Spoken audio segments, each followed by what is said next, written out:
Page 91, pedal study. On page 90, they're introducing you to the C major chord, but it's a different arrangement. You see, when you start with a C chord, it doesn't have to look like this, but it has to have these notes, a C, an E, and a G. But they could be arranged in anything. I could do a C here, and an E here, and a G here. Doesn't matter. That's still a C chord. Well, a lot of times what we do is we invert it, or we turn it over. You simply take a note like a C, the bottom note, and we put it on top. It's still a C chord. We call it first inversion because we turned it over, inverted it one time. If I take the E, put it on top, it's still a C chord. Now it's second inversion. If I do it again, now we're back to what we call the root position. So you have root position, which is where the notes are every other note, and the bottom note identifies the chord. That's root position. Then you have the inversions. You can have any number of inversions depending on how many notes are in the chord. Well, what they're doing on page 90 is they've got the C chord, and they're simply, the G is on the bottom. The second inversion. Instead of going up, I went down. You can go either direction, doesn't matter. Here. So in G position, I can go here to get to the C chord. It's more convenient than going up here. I don't have to move the hand around. So now we got the three chords going we want. We got the G chord, we got the C chord, we got the D7 chord, and the G chord. Know those. Those are so important. It's like in C major, we had the C chord, F, G7, C. Well, in G major, it's G, C, D7, G. Very important. Three very important chords, and we'll get to the other keys and whatnot later. Now, let's get over here on this pedal study. You're just going to love it. On page 91, there in the middle, they talk about the damper pedal. Well, a regular acoustic piano can have anywhere from 1 to 4 pedals. The 4-pedal variety is more of a novelty than anything else. I've never actually seen one. I've only heard about them. Don't worry about it. I don't even remember what the 4th pedal does. Don't care. I do believe there's a YouTube video somewhere that explains it a little bit. I'm not interested. Well, the damper pedal is the one we're concerned about, and if you have an electronic keyboard and it only has 1 pedal, that's the damper pedal. That's fine. That's what we want. On an acoustic piano with more than 1 pedal, it is the right hand pedal, the one on the right. You work it with your right foot, assuming your right leg and foot work. I had a concert in college. One of my professors, piano professors, had an artificial limb.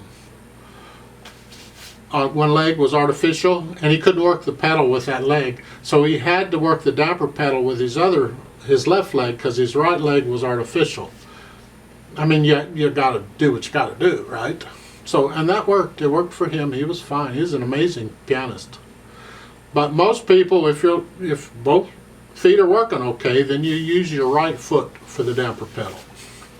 And it's simple. You just put your heel on the ground and you're hinging at the ankle. It's not a big movement. I exaggerate the movement in the videos so you can see it more clearly, but it's really just a motion, a small motion. Now for the cymbal, different publishers use different cymbals, but it's pretty easy to figure them out. The one this book uses, the Alfred series, is the most common, and I like it. It's pretty good.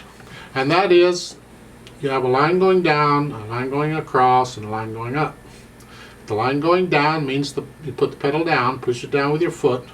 So you put the pedal down and you hold it down as long as the line goes, and then when the line goes up, you lift the pedal up. That's basically how it works. So in pedal study, you can see this pedal line at the bottom on each of these. Now the first line, you'll see that the pedal line, it goes down and then it up, and then there's another one that starts afterward and goes down and up. Well, in the second line, it's all one continuous line, and there's just a little caret or a little up pointer thingy. That means you change the pedal. That means you let it up and push it right back down. Not real quick, just up and down. That's all that is for. So there's two different styles. Now there's a lot of different styles of pedaling, and we'll cover some of them, but the two main ones are covered here.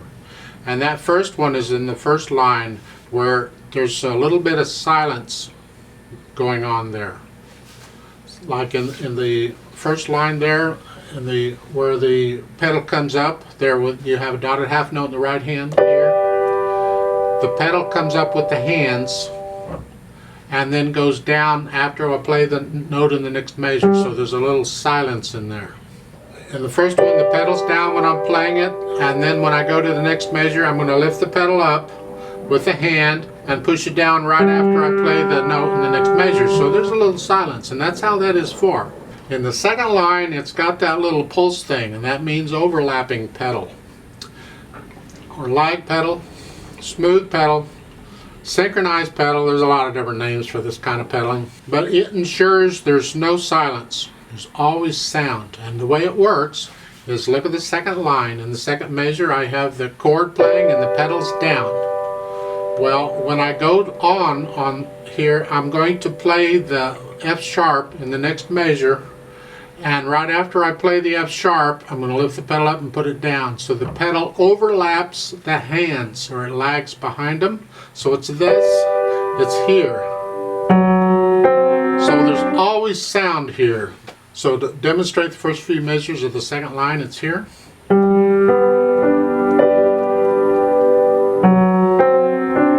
Like so, and that's overlapping pedal. We will do that one the most. The other pedal, the one shown in the first line, is what we do between the phrases, so we can hear silence between the phrases.